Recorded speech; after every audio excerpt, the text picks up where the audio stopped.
A story that started with sadness ends with a resolution. A Tucson woman says her husband's ashes were lost, so she reached out to Nine on Your Side for help. Our Chandrea Thomas has more on how the woman found some peace of mind.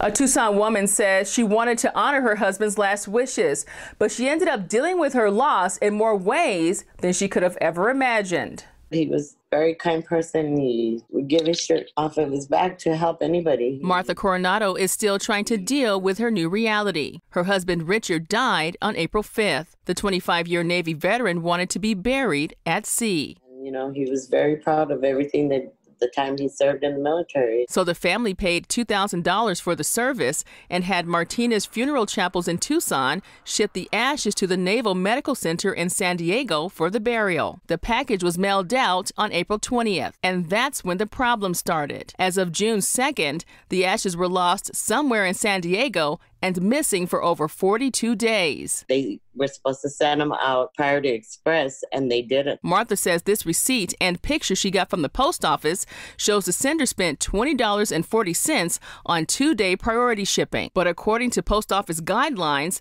the package should be clearly identified and marked as cremated remains and shipped Priority Mail Express in a special box. They should know the rules and regulations. Meanwhile, Navy burial protocols say the package should also have a copy of the death certificate, discharge papers, and burial request, along with a $15 fee. Nobody should have to go through that wondering where your loved one is. After spending 2 weeks making phone calls and sending emails in search of the package, we finally got the news that Mr. Coronado's ashes were found by the post office. Navy officials also confirmed that the package was mislabeled, had a wrong address, and didn't have the proper documentation inside. It was like a weight had been lifted off of my shoulders, and I know that he's where he wanted to be. Martinez Funeral Chapels responded to our calls and sent an email saying, in part, "We at Martinez Funeral Chapels are very upset and understand Mrs. Coronado's frustration. The normal process of shipment of cremated remains has been followed through with the United States Postal Service. He served for our country. He didn't deserve a mishap like this." The post office also responded with the following statement.